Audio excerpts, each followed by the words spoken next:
En una ciudad de 20.000 habitantes, 5 muertos, 200 heridos y 130 manzanas destruidas o semidestruidas.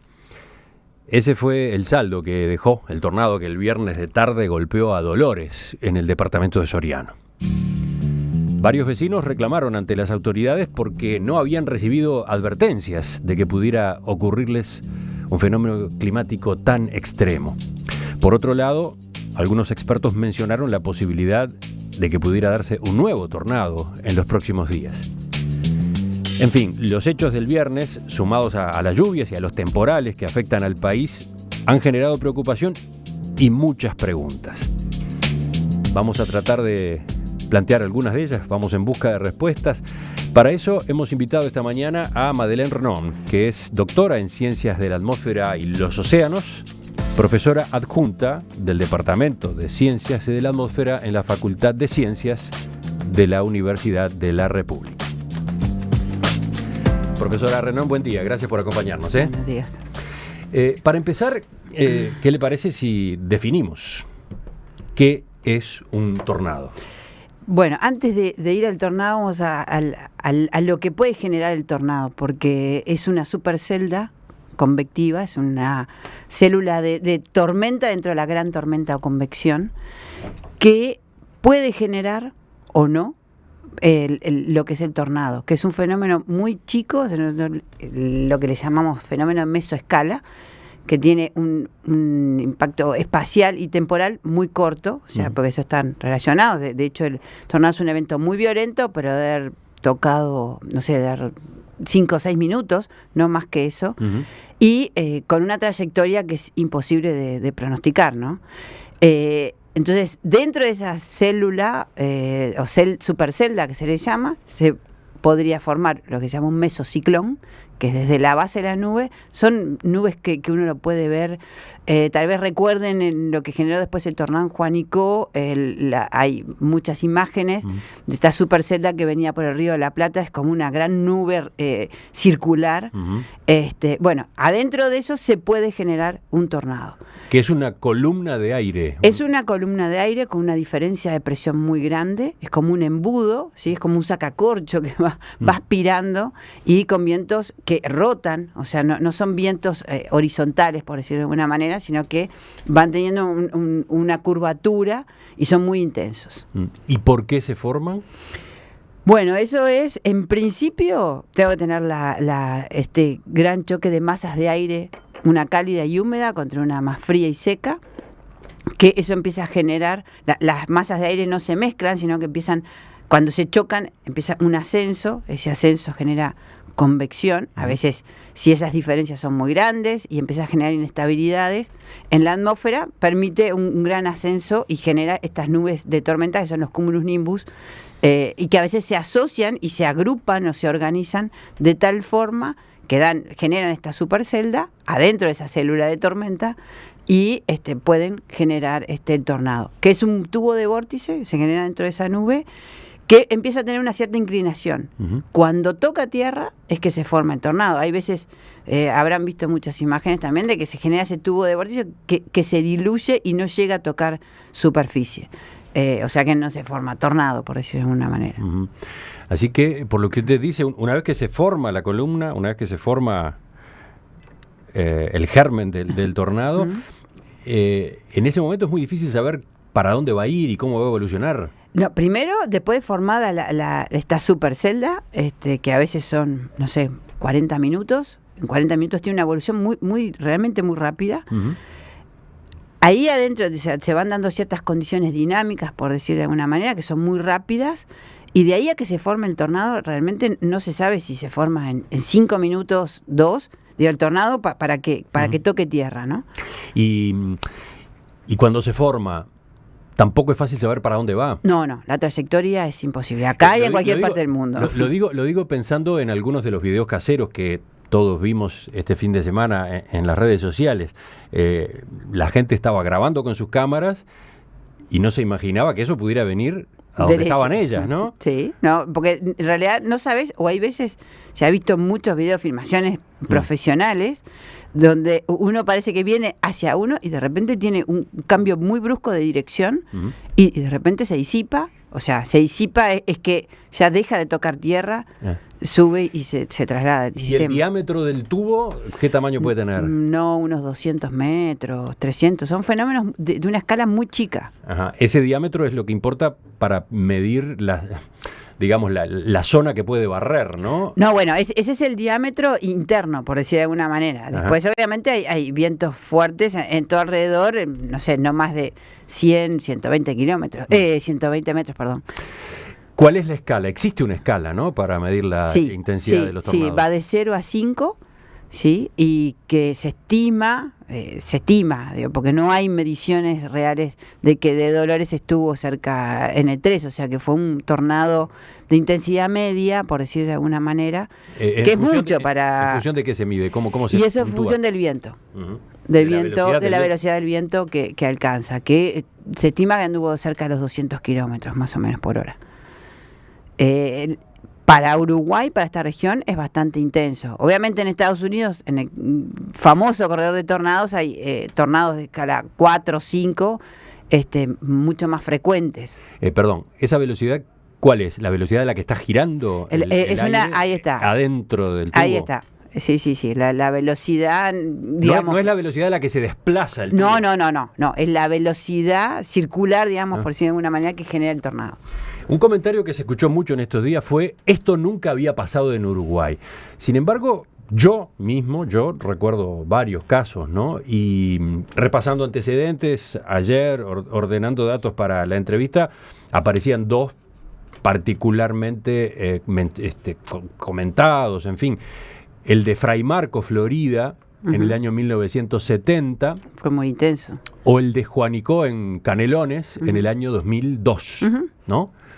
¿Qué dicen exactamente los archivos a propósito de tornados en Uruguay?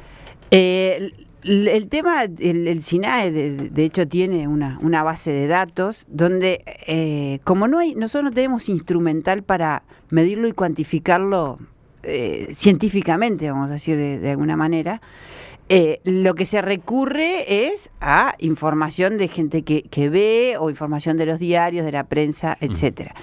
Entonces, digamos, uno puede ir, o lo que se ha visto o se ha hecho hasta el momento es ir luego de acontecido y ver si era tornado o turbonada, porque el efecto o cómo se rompen las cosas es bien diferente. Entonces se determinaba el tornado luego de haber sucedido. Pero, de hecho, cerca de Dolores, en diciembre del 2012, pasaron 2 eventos de tornado. Estaban en las afueras de Dolores, 2 tubos de la misma tormenta. Claro, el impacto fue diferente porque pasaban por zonas rurales. La mayoría están pasando por zonas rurales porque, bueno, el Uruguay tampoco tiene grandes poblaciones ni tan cercanas como para que estén pasando por poblaciones. Pero pueden pasar por poblaciones. Sí. La población en sí misma no es un obstáculo para un tornado. No, para nada. No.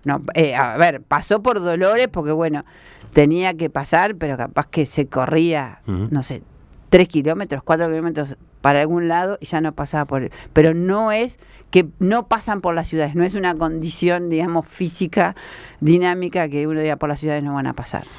Hay una larga historia de tornados en Uruguay, sí, entonces. Sí. Vamos a publicar, en todo caso, en nuestro sitio web, una tabla que ustedes tienen que contiene fenómenos meteorológicos extremos, no solo tornados, pero que en particular incluye la cronología de los tornados registrados, ¿no? Sí. Entonces... Y estamos en una región que tenemos las condiciones meteorológicas, dinámicas, favorables para la ocurrencia de tornados. Esa era la pregunta siguiente. ¿Uruguay está ubicado en una región de tornados?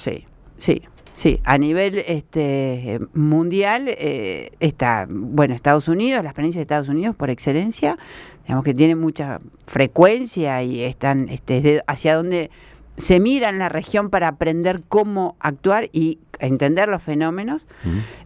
Luego está la región acá en Sudamérica, en sudeste de Sudamérica, que comprende el este de Argentina, zona sur, el litoral oeste, principalmente nuestro, el norte.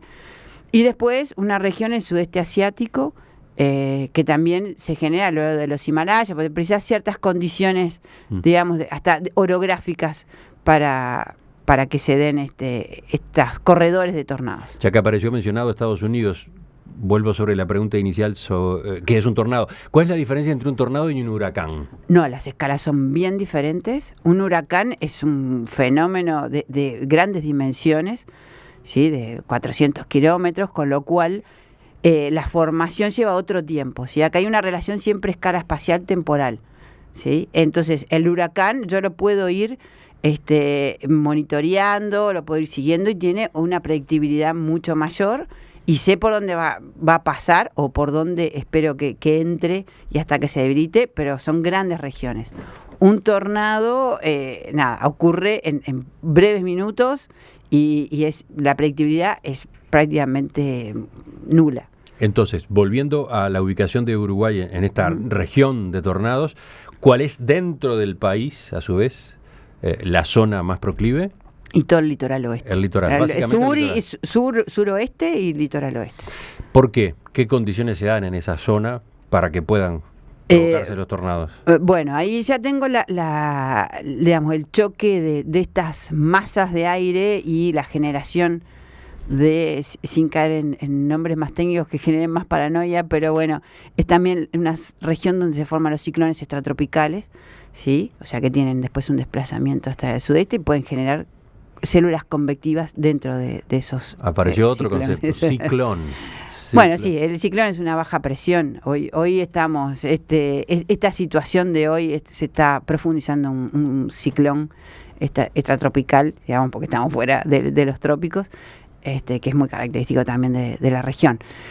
Bueno, entonces tenemos estas masas de aire, digamos, que se chocan y empiezan a generar por calentamiento también, del lado más continental, y que da mucha energía y mantiene esa convección y esa dinámica, digamos que... Por otro lado, precisa una cierta estructura vertical. Los vientos tienen que tener una cortante de viento que nosotros llamamos para generar la circulación, digamos, ciclónica y ese cortante y empezar a generar esa supercelda. Y luego, después se forma el tornado allí dentro. ¿Podemos pensar que un fenómeno como el que ocurrió en Dolores el viernes pasado se repita en el corto plazo? ¿En esa zona que estamos mencionando? Y, a ver, hoy por hoy estamos con una alerta roja, una convección bastante intensa, células de tormenta, que está bien. Yo creo que la gente está muy asustada de que se pueda generar otro tornado, que hay posibilidades, pero, repito, no tenemos nosotros el instrumental, eso me hago referencia a un radar Doppler, como para poder pronosticar o ver las probabilidades de ocurrencia de un tornado en una región un poquito más acotada, más centrada. Ahora hablamos de eso, que es uno de los puntos cruciales para mucha gente. Pero ¿no? hoy por hoy también tenemos el riesgo de granizadas, que eso es algo, claro, que quedó en un segundo plano, pero bueno, de hecho también el viernes en la tormenta hubo una granizada muy fuerte, muy intensa en la ciudad de Minas. Sí, vi las fotos del impacto de esa granizada y me impresionó el resultado, ¿no? Parabrisas de autos agujereados. Sí. No rajados, no astillados, no, agujereados por las piedras. Pasó un segundo plano, pero, digamos, fue una granizada muy intensa, con grandes pérdidas económicas, obviamente, y que en algunos casos puede dañar también a las personas, o sea, porque si uno te agarra por la calle y te caen esas piedras de granizo, que realmente vi las imágenes por ahí, por las redes sociales, impresionante. ¿Qué relación hay entre tornado y granizada? No, ¿Se gestan en ambientes parecidos? Sí, es toda la célula de tormenta, una convección muy grande, el granizo se forma, digamos, estas nubes de gran desarrollo vertical, lo que hacen es que asciende y desciende el aire muy rápidamente, con lo cual el vapor de agua va cambiando de estado, tiene muchísima energía, por decir así, y digamos, de la base, digamos, de una zona de ese cumulonimbus, por lo general de ahí precipita y tenemos el granizo bastante intenso, y bueno, las condiciones daban el tamaño del granizo que llega acá, obviamente es prácticamente la mitad de lo que estaba en el tope de la nube. Y bueno, y el impacto... Entonces, que son parientes la granizada. Están todos dentro del mismo tornado. sistema. No sé si son, no son parientes, porque dinámicamente son distintos tipos de fenómenos y otros más termodinámicos, cambios de estado, etcétera. Pero sí, todo este sistema asocia precipitaciones intensas, granizos, toda la actividad eléctrica, o sea, son tormentas importantes. Entonces, ¿podría darse un nuevo tornado en estos días, en estas condiciones en las que estamos? Darse. ¿Hay una época más propicia para los tornados, como existe, por ejemplo, en Norteamérica o en el Caribe, la temporada de huracanes, etcétera? No específicamente, uno espera por las condiciones dinámicas, esos choques de masas de aire cálidas y húmedas, de que se den principalmente en los meses cálidos, digamos. Pero no hay, primero que no hay estudios tampoco, ¿no? O sea, eso nos falta mucha investigación básica en Uruguay referente al tema. Una pregunta más para cerrar esta primera parte de la entrevista. Ya vimos que hay registros de tornados en Uruguay desde hace décadas, pero ¿puede ocurrir que últimamente este fenómeno extremo se esté dando con mayor frecuencia o con mayor intensidad debido al cambio climático? Primero vamos a separar la parte de mayor frecuencia. Como te decía, como no tenemos instrumental, mediciones, digamos, fidedignas que nos ayuden a cuantificar empíricamente, digamos, la frecuencia, es muy difícil porque ahora parecería a veces que hay más, pero bueno, todo el mundo tiene su celular en mano, anda por la ruta, puede filmar y puede tener un registro de ese tornado. Que antes no lo tenías, pero eso no quiere decir que no existiesen, no ocurriesen los tornados. Eso por un lado. Después no hay, o que yo conozca, ningún trabajo científico que, digamos, avale de que bajo las condiciones de cambio climático se hayan cambiado o algunas características que pueden fomentar o dinamizar o generar los tornados. Se lo pregunto porque el presidente Tabaré Vázquez en el fin de semana, el domingo, en Dolores, en determinado momento, cuando los pobladores le planteaban su angustia, su preocupación, dijo, no es responsabilidad de nadie y es responsabilidad de todos porque alteramos el medio ambiente acá y en todo el mundo están pasando estas cosas, etcétera, ¿no? No es tan sencillo atribuir este evento, que es muy, muy chico, a lo que es cambio climático. Sí, si tuviésemos un cambio en la frecuencia, o sea, por ahí hay que tomar varios años y ver varios casos y ver, bueno, si ahora son más frecuentes, si son o más intensos, y bueno, poder asociarlos a lo que es el cambio climático. En principio, científicamente yo no me atrevería, porque no todo se debe al cambio climático. Enseguida retomamos la entrevista con Madeleine Renom. Vamos a hablar de cómo se previene, cómo se advierte a tiempo de un tornado, algo que a todos nos interesa mucho.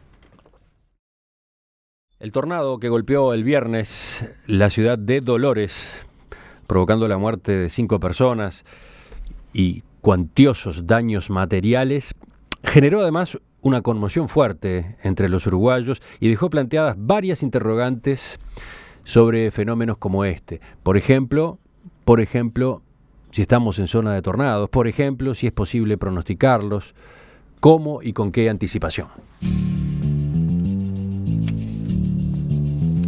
Estamos trasladando varias de esas interrogantes a Madeleine Renom, que es doctora en Ciencias de la Atmósfera y profesora adjunta del Departamento de Ciencias de la Atmósfera en la Facultad de Ciencias de la Universidad de la República. ¿Dónde se hace un doctorado en Ciencias de la Atmósfera? Bueno, para empezar, yo hice la licenciatura en Ciencias Meteorológicas acá en la Universidad de la República. En ese momento fuimos las egresadas, las primeras 2 egresadas de la licenciatura acá de la UDELAR. Y bueno, yo en el doctorado me tuve que ir a hacerlo a la Universidad de Buenos Aires, porque bueno, acá todavía en ese momento no existía. Hoy por hoy tenemos el programa de desarrollo de ciencias básicas, de PEDESIVA, Geociencias, donde los estudiantes nuestros, que bueno, retomamos la licenciatura, por suerte ya tenemos 4 egresados en Ciencias de la Atmósfera, lo cual es una apuesta que hicimos desde hace un tiempo en la universidad porque, bueno, hay una necesidad importante de una formación universitaria en estos aspectos, digo que ahora creo que están bien marcados. Pero bueno, formar gente lleva tiempo, más allá del dinero. Y estamos en ese tiempo, lo que te decía, bueno, a veces no es solo el instrumental o la tecnología, sino la formación de recursos humanos. Hablemos de eso enseguida. Pero repasando lo que charlábamos en la primera parte, efectivamente Uruguay está en una zona de tornados. Sí. Y tenemos un largo registro de décadas de fenómenos de este tipo, algunos más graves, otros menos graves. Claro, por ejemplo, el de Fray Marcos, Florida, del año 1970, ocurrió en una población de 2.400 habitantes. El de Juanicó, en Canelones, que también fue importante, de todos modos afectó a una población de 1.300 habitantes. Acá en el caso de Dolores ocurrió en una ciudad de 20.000. De ahí las consecuencias que hemos estado observando y que nos tienen a todos impresionados. Entonces, teniendo en cuenta estos antecedentes, ¿no sería conveniente pensar en un sistema de detección y prevención? Sí, sí, eso sería fundamental. Eso es algo que se viene conversando en distintos ámbitos. El obtener porque para esto es necesario un radar Doppler, es un radar meteorológico. Hay toda una red de radares en lo que es el sudeste de Sudamérica, están los argentinos, que el más cercano a la región donde pasó es Ezeiza. Nosotros estuvimos tratando de conseguir, las imágenes del radar de Ezeiza, pero cuando llegan a la zona de Dolores ya el radar tiene una cierta región de influencia, por llamarlo así, y bueno, sobre los bordes la señal es más ruido que otra cosa, entonces no sirve. Luis Zunino, profesor meteorólogo, dice: el Servicio Meteorológico de Argentina, que sí cuenta con la tecnología necesaria, al igual que Brasil, había advertido que el litoral estaba ante la inminente llegada de abundantes precipitaciones, tormentas eléctricas, granizo y ráfagas de viento fuerte, eventos propios capaces de generar tornados. Entonces, ¿no teníamos una especie de preaviso que venía de Argentina?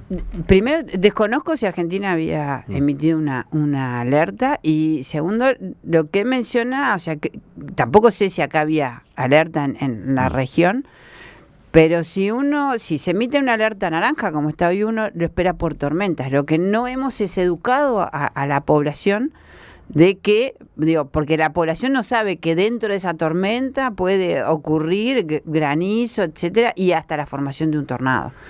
O sea, en una zona de advertencia naranja, puede caber un tornado. Y sí, supongo que sí. A veces hay que ver en qué condiciones se emiten las advertencias naranjas. Ahí desconozco porque no es...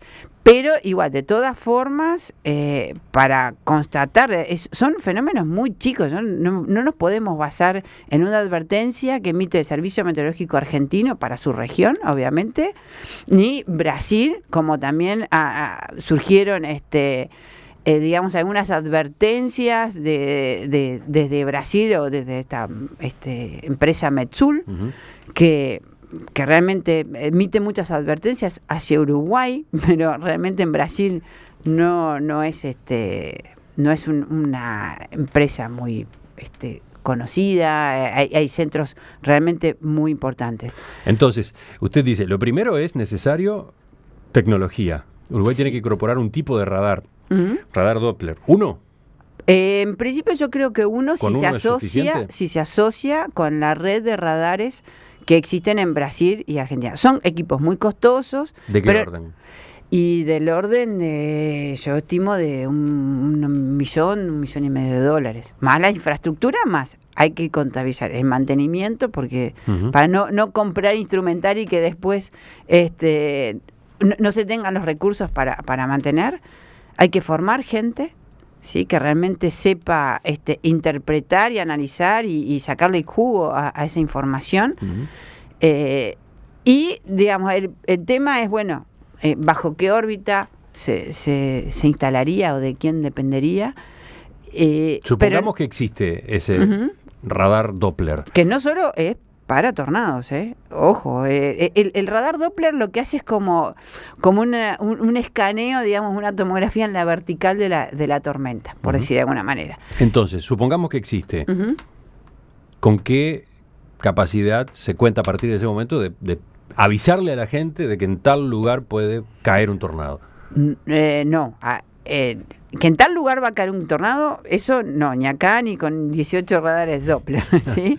Eso es una realidad. Lo que uno, digamos, achica la región donde dice, en toda esta región, más o menos, de unos X cantidad de kilómetros, puedo tener la probabilidad, dentro de la tormenta, que se formen tornados. ¿Sí? Eso con media hora de anticipación. Media hora. Y no más. No más porque el sistema, la dinámica no lo permite. Entonces tiene que existir, a su vez, suponiendo que tengamos ese radar Doppler, tiene que existir una cultura en la población tiene que existir un sistema de alarmas que permita transmitir rápidamente ese dato, porque hay nada más que media hora o menos para reaccionar. Claro, tendría que existir un sistema de sirenas, por decirlo así, que eso es lo que ocurre en Estados Unidos. Se prenden las sirenas y toda la gente tiene la educación de que sabe qué es lo que tiene que hacer al escuchar la sirena. O sea, es una sirena por tornado, como a veces hay sirenas por huracán, pero las zonas de huracanes, digo, porque también he visto que han circulado muchas cosas que son paranoia, que dicen acopio de víveres y de... A ver, el tornado no demora más de 5 o 6 minutos, es muy intenso, pero no te vas a quedar sin comida, vas a quedar en un refugio 3 o 4 días, ¿sí? Que es diferente a lo que es un huracán. Pero una cosa es un tornado, otra cosa es un huracán. Capaz que algunas de esas recomendaciones que vienen de afuera son válidas para ese otro tipo de fenómeno. De todos modos, sí parece que falta que nos acostumbremos los uruguayos a que podemos terminar siendo víctimas de un tornado, y por lo tanto falta saber con precisión cómo hay que comportarse, ¿no? Dónde protegerse, qué hacer, qué no hacer, ¿no? Claro, eso supongo que creo que el SINAE estaba haciendo como una cartilla, digamos, de... Claro, el tema es que si Inumet le puede avisar, pongamos en el caso, al SINAE de que hay en cierta región hay probabilidad de ocurrencia de un tornado. Ahí yo tengo que tener instaladas las sirenas y explicar a toda la población en los grandes poblados, ¿no? O sea, porque eso no lo voy a poner si el tornado, la probabilidad es toda una zona rural, porque no vas a poner sirenas. Entonces es para cubrir los poblados más importantes. Entonces, por un lado se necesita el sistema de advertencia, el sistema de transmisión de la advertencia, y por otro se necesita crear en la gente la conciencia de que estamos en una zona de tornado, de que estas cosas pueden pasar y cómo hay que comportarse. Se mencionaba recién que ahora el SINAE está empezando a difundir una cartilla, pero primero me da la impresión de que esto debió haberse hecho hace muchos años, ¿no? Ni siquiera ahora. Es un tema que debió haberse trabajado en la educación, ¿no? Quizás en primaria, en secundaria, hace décadas, diría. Bueno, estamos tal vez en la idiosincrasia del uruguayo, ¿no? Acá no pasa nada, y a mí no me va a pasar nada. Pero desde ese punto de vista no ha cambiado nada, ¿no? No. Quiero decir, esto mismo, mencionábamos antecedentes del año 70, del año 2002, en fin. O sea, estas instrucciones, estas indicaciones debieron haber existido hace mucho tiempo. Es que hay veces que hasta el clima en Uruguay no se enseña, ¿no? Esto que es templado, con lluvias, parece que acá no pasa nada. Hay muchos eventos extremos que realmente hay que enseñar a la población que se sepa resguardar ellos mismos. Hoy por hoy, lo más importante, más allá también del tornado, que tampoco tenemos cómo monitorear, que son las inundaciones repentinas, ¿sí? Que estamos viendo que hay un montón de cañadas y pasos y cauces de agua que son chicos, ¿sí? Pero que esos se desbordan con lluvias en muy corto plazo. Eso no hay un buen relevamiento de todos los cauces, digamos, que puedan tener y la gente se atreve a cruzarlo y a veces tienen una fuerza muy grande y ahí tenés las pérdidas de vidas. Entonces hay que empezar a pensar de otra manera el Uruguay desde el punto de vista climático de eventos extremos. ¿También es necesario pensar en un cambio en el tipo de construcciones? Pienso, por ejemplo, en los techos de chapa, la facilidad con la que se han volado. Lo que pasa que ahí frente a la intensidad de viento que tiene un tornado de 200 kilómetros, no tenés norma de viento para la construcción que lo soporte. Eso es imposible. Sí, evitar resguardarte en un galpón. Eso sí es seguro. En realidad, frente a lo que se ve, uno lo que tiene que ir, o se recomienda, no vas a construir refugios, porque tampoco creo que se dé para Esa es una pregunta que ha circulado. eso. ¿Hay que construir casas con sótano? Como en los países donde los huracanes suelen golpear. No, pues esos son huracanes, pues en tornados no. Pero sí resguardarse tal vez en el baño de la vivienda, porque sé que no tiene ventanas prácticamente, porque el tema de las ventanas, con esa diferencia de presión y el viento, lo que hace es estallar los vidrios y bueno, puede generar daño. Entonces, en el baño es un lugar bastante seguro, porque la ventana sí es muy chica, y está en el medio de la construcción, obviamente en una construcción que pueda tener planchada, ¿no? Un auto no es un lugar seguro. No, para nada, no.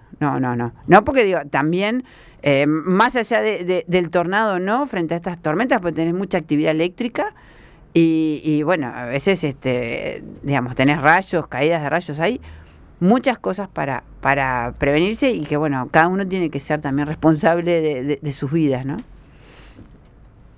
En perspectiva, da que hablar. Madeleine Renon, ¿qué más para cerrar? Porque creo que básicamente las preguntas han estado. ¿Qué falta? Sobre todo, ¿qué se está haciendo? ¿Qué viene ahora? ¿Cómo están discutiendo este asunto en la comunidad académica? Bueno, la verdad que estuvimos tratando de analizar con la poca información que tenemos, ¿no? O sea, porque mismo los predictores en el INUMED se cuenta con una red de estaciones demasiado básica en superficie y imágenes de satélites que se consiguen, que es imposible ver la formación de tornados o eventos realmente extremos que son una escala más chica. También se utilizan algunos modelos. Hay que nosotros seguir investigando, digamos, cómo podemos mejorar los modelos, etcétera, para este tipo de pronóstico. Y bueno, y la gente que está en la parte operativa empezar a tomar también esas investigaciones que las podemos realizar nosotros o en la región o de otras partes del mundo, para empezar a crecer y trabajar todos en conjunto para tratar de tener una mejor predicción. No vamos a evitar el evento va a seguir pasando, pero sí desde educar, prevenir y entender un poquito más cómo funciona estos sistemas. Que aparte es curioso porque el tornado que tú mencionabas de Fray Marcos fue un 21 de abril, o sea, en las épocas de abril. Y también buscando un poquito de estas inundaciones, que también hoy por hoy creo que es lo que genera más evacuados, están siendo muy similares las condiciones a las inundaciones del 59, que también se dieron en abril. Ajá. Bueno, esos son puntas que a nosotros nos interesa investigar de por qué se están dando y estas situaciones. Preguntan desde la audiencia a propósito de aquel episodio tremendo del 23 de agosto de 2005. Ajá. ¿Fue un tornado? No. Dice el oyente, a ver dónde está porque se me movió el mensaje. Fue un tornado por el ruido que llevaba, señala María de Rocha. No. El evento del 23 de agosto del 2005 fue un ciclón extratropical que se ubicó muy cercano a la costa y generó esos vientos intensos durante muchas horas. ¿Sí? Es bien diferente el impacto y la duración de ese tipo de eventos a lo que es un tornado. Y después, para elegir una pregunta más de las muchas que tengo, que plantean los oyentes, la consulta viene a propósito de lo que está ocurriendo en la región, ¿no? Dice, se me perdió el mensaje, van para atrás, van para adelante. ¿La deforestación en la región sur de Brasil incide en el impacto de lluvias y formación de tormentas de esta magnitud? La verdad, no tengo... Hay algunos estudios que dicen, más que la deforestación del sur, es la parte que se hizo de tierras cultivables del Pantanal, dice que sí habían afectado. O sea, hay algunos estudios que mencionan eso, pero no directamente con no hay estudios en la región que lo relacionen directamente con este tipo de tormentas. Madeleine Renon, doctora en Ciencias de la Atmósfera. Pongo pausa acá para no seguir, porque tengo preguntas como para toda la mañana. De todos modos, le aclaro a los oyentes que junto con la transcripción de la entrevista en enperspectiva.net vamos a colocar documentos complementarios, sí, no. Por ejemplo, a propósito de la ubicación de Uruguay en la región, por ejemplo, de antecedentes, etcétera. La seguimos en cualquier momento. Bueno, muchas gracias por la invitación.